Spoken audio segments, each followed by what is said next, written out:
السلام علیکم ورحمۃ اللہ وبرکاتہ۔ کیسے ہو میرے دوستوں؟ میں ہوں آپ کا اپنا پیارا دوست اسرائیل خان، پھر سے حاضر ہوا ہوں the real history RH channel لے کر سلطان صلاح الدین ایوبی کی داستان۔ امید ہے یہ داستان آپ کو اچھی لگتی ہوگی۔ یہ آپ کا اپنا چینل ہے، اسے لائک، سبسکرائب، کمنٹ، شیئر ضرور کریے گا۔ آج کے کردار میں ہیں سلطان صلاح الدین ایوبی رحمۃ اللہ علیہ، نور الدین جنگی رحمۃ اللہ علیہ، علی بن سفیان۔ دشمن کی سازش اس ملک میں کامیاب ہوتی ہے جہاں کے چند ایک افراد دشمن کا ساتھ دینے پر اتر آتے ہیں۔ سلطان ایوبی رحمۃ اللہ علیہ نے کہا، اگر ہمارے اپنے بھائی دشمن کا اعلیٰ بن جائے تو ہم دشمن کا کیا بگاڑ سکتے ہیں؟ میں جس طرح اللہ کے ان شیروں کے جذبے کے زور پر اور ان کی جانیں قربان کر کے صلیبیوں کو میدان جنگ میں ناکو چنے چبوا رہا ہوں، اسی طرح میرے حاکم بھی پکے مسلمان ہوتے تو آج قبلہ اول آزاد ہوتا اور ہماری اذانیں یورپ کے کلیساؤں میں گونج رہی ہوتی، مگر میں مصر میں قید ہو کے رہ گیا ہوں۔ میرے جذبے اور میرا عزم زنجیروں میں جکڑے ہو گئے ہیں۔ اس نے کچھ دیر کی گہری خاموشی اور سوچ کے بعد کہا، مجھے سب سے پہلے ان غداروں کو ختم کرنا ہوگا، ورنہ یہ قوم کو دیمک کی طرح کھاتے رہیں گے۔ علی بن سفیان نے کہا، میں یہ مشورہ لے کر آیا ہوں کہ اگر محاذ آپ کو اجازت دے تو مصر چلیے۔ سلطان صلاح الدین ایوبی رحمۃ اللہ علیہ نے کہا، میں حقائق سے چشم پوشی نہیں کر سکتا علی، لیکن میں یہ اظہار کیے بغیر بھی نہیں رہ سکتا کہ میرے ہاتھوں سے صلیبیوں کی گردن اور فلسطین چھڑانے والے میرے اپنے بھائی ہیں۔ علی بن سفیان، اگر میں نے غداروں کو، اسلام کے دشمنوں کے ساتھ دوستی کرنے والے مسلمانوں کو بھی ختم نہ کیا تو یہ کبھی ختم نہ ہوں گے، اور ہماری تاریخ کو یہ گردہ ہمیشہ شرمسار کرتا رہے گا۔ قوم میں ہر دور میں یہ گروہ موجود رہے گا جو دین اور رسول کے دشمنوں سے دوستی کر کے اسلام کی جڑیں کھوکھلی کرتا رہے گا۔ انہوں نے پوچھا، سوڈان کے محاذ کی کیا خبر ہے؟ میں نے تقی الدین کو پیغام بھیج دیا ہے کہ اس محاذ کو سمیٹنا شروع کر دو۔ علی بن سفیان نے کہا، مصر میں کسی کو بھی معلوم نہیں کہ آپ نے ایسا حکم دیا ہے۔ سلطان صلاح الدین ایوبی نے کہا، اور کسی کو معلوم ہونا بھی نہیں چاہیے۔ انہوں نے دربان کو بلایا اور کہا، کاتب کو فوراً بلا لاؤ۔ کاتب کاغذ اور قلم دان لے کر آیا تو سلطان ایوبی نے کہا، لکھو، قابل صد احترام نور الدین جنگی۔ وہ قاصد بڑا ہی تیز رفتار تھا، جس نے سلطان ایوبی کا پیغام اگلی رات کے آخری پہر بغداد نور الدین جنگی تک پہنچا دیا۔ سلطان ایوبی نے اسے کہا تھا کہ راستے میں ہر چوکی پر اسے تازہ دم گھوڑے مل جائے گا، لیکن وہ گھوڑا صرف تبدیل کر سکتا ہے، خود آرام اور کھانے کے لیے نہ رکے۔ کہیں بھی گھوڑا آہستہ چلے۔ اگر رات کو نور الدین زنگی کے پاس پہنچے تو دربان سے کہہ دے کہ انہیں جگا دے۔ اگر زنگی خفگی کا اظہار کرے تو کہہ دینا کہ صلاح الدین ایوبی نے کہا ہے کہ ہم سب جاگ رہے ہیں۔ قاصد جب نور الدین زنگی کے دروازے پر پہنچا تو محافظ دستے نے اسے روک دیا اور کہا کہ پیغام صبح تک دیا جائے گا۔ قاصد نے گھوڑے تو کئی بدلے تھے، مگر کہیں پانی کا ایک گھونٹ پینے کے لیے بھی نہیں رکا تھا۔ تھکن، بھوک، پیاس اور 2 راتوں کی بیداری سے وہ لاش بن گیا تھا۔ زبان پیاس سے اکڑ گئی تھی، وہ پاؤں پر کھڑا نہیں ہو سکتا تھا اور اس کے منہ سے بات نہیں نکلتی تھی۔ اس نے اشاروں میں بتایا کہ پیغام بہت ضروری ہے۔ نور الدین جنگی نے بھی سلطان ایوبی کی طرح اپنے خصوصی عملے دربان اور اپنے باڈی گارڈز کے کمانڈر کو کہہ رکھا تھا کہ کوئی ضروری بات یا پیغام ہو تو اس کی نیند اور آرام کی پرواہ نہ کی جائے۔ قاصد کی حالت دیکھ کر باڈی گارڈز کمانڈر نے اندر جا کر نور الدین زنگی کے خوابگاہ کا دروازہ کھٹکھٹایا۔ وہ باہر آ گئے اور پیغام اور قاصد کو ملاقات کے کمرے میں لے گئے۔ قاصد کمرے میں داخل ہوتے ہی گر پڑا۔ جنگی نے اپنے ملازموں کو بلایا اور قاصد کی دیکھ بھال کرنے کو کہا۔ انہوں نے پیغام پڑھنا شروع کیا۔ سلطان ایوبی نے لکھا تھا، آپ پر اللہ کی رحمت ہو، میرا پیغام آپ کو خوش نہیں کرے گا۔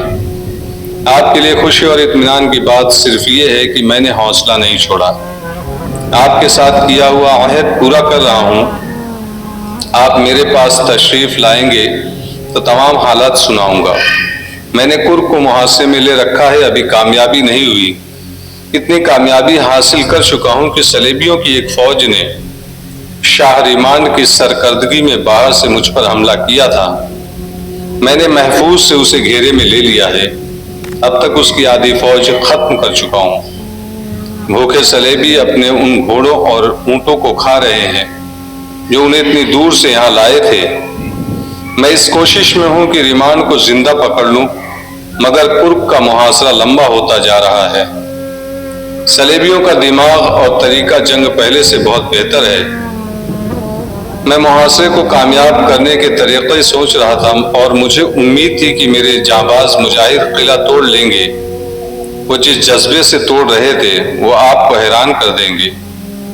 مگر سوڈان میں میرا بھائی تقی الدین ناکام ہو گیا ہے۔ اس کی غلطی کی اس نے اجنبی صحرا میں جا کر فوج کو پھیلا دیا ہے۔ وہ مدد مانگ رہا ہے، میں نے اسے محاذ سمیٹنے اور واپس آنے کو کہہ دیا ہے۔ مصر سے آئی ہوئی خبریں اچھی نہیں۔ غداروں اور ایمان فروشوں نے دشمن کا اعلیٰ بن کر مصر میں بغاوت اور صلیبی الغار کے لیے راستہ صاف کر دیا ہے۔ علی بن سفیان کو تو آپ اچھی طرح جانتے ہیں، وہ خود میرے پاس آیا ہے۔ میں اس کے مشورے کو نظر انداز نہیں کر سکتا کہ میں مصر چلے جاؤں۔ محترم، میں کرک کا محاصرہ اٹھا نہیں سکتا، ورنہ صلیبی کہیں گے کہ صلاح الدین پسپا ہو سکتا ہے۔ دشمن کی گردن میرے ہاتھ میں ہے، آئیے اور یہ گردن آپ اپنے ہاتھ میں پکڑ لیں۔ اپنی فوج ساتھ لائیں اور ان کی گردن دبوچ لیں۔ میں اپنی فوج مصر لے جاؤں گا، ورنہ مصر بغاوت کا شکار ہو جائے گا۔ امید ہے آپ میرے دوسرے پیغام کا انتظار نہیں کریں گے۔ نور الدین جنگی نے ایک لمحہ بھی انتظار نہ کیا، شب خوابی کے لباس میں ہی مصروف کار ہو گیا۔ فوجی حکام کو بلا لیا، انہیں احکام دیا اور دن بھی ابھی آدھا نہیں گزرا تھا کہ ان کی فوج کرک کی سمت کوچ کر چکی تھی۔ جنگی وہ مرد مجاہد تھے جن کا نام سن کر صلیبی بدک جاتے تھے۔ ان کے سینے میں ایمان کی شمع روشن تھی، وہ فن حرب و ضرب کے ماہر تھے۔ انہوں نے راستے میں کم سے کم پڑاؤ کیا اور اتنی جلدی محاذ پر پہنچے کہ سلطان ایوبی حیران رہ گئے۔ اگر قاصد پہلے سے انہیں اطلاع نہ دیتا کہ زنگی اپنے فوج کے ساتھ آ رہے ہیں تو دور سے گرد کے بادل دیکھ کر سلطان ایوبی سمجھتے کہ صلیبیوں کی فوج آ رہی ہے۔ سلطان ایوبی گھوڑا سرپٹ بھگاتے ہوئے استقبال کے لیے گئے۔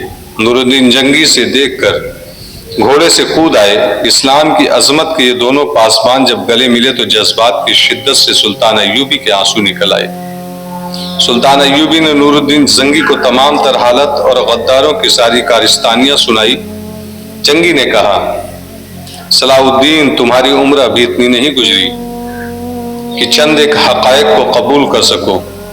کہ اسلام کی بدنصیبی ہے کہ غدار ہمارے قوم کا لازمی حصہ بن گئے ہیں اور قوم ان سے کبھی پاک نہیں ہوگی۔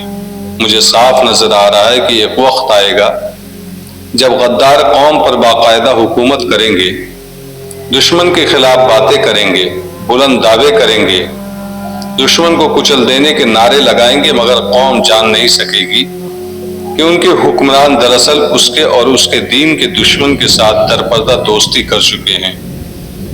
دشمن انہی کی ڈھال اور انہی کی تلوار بنائے گا اور ان کے ہاتھوں قوم کو مروائے گا۔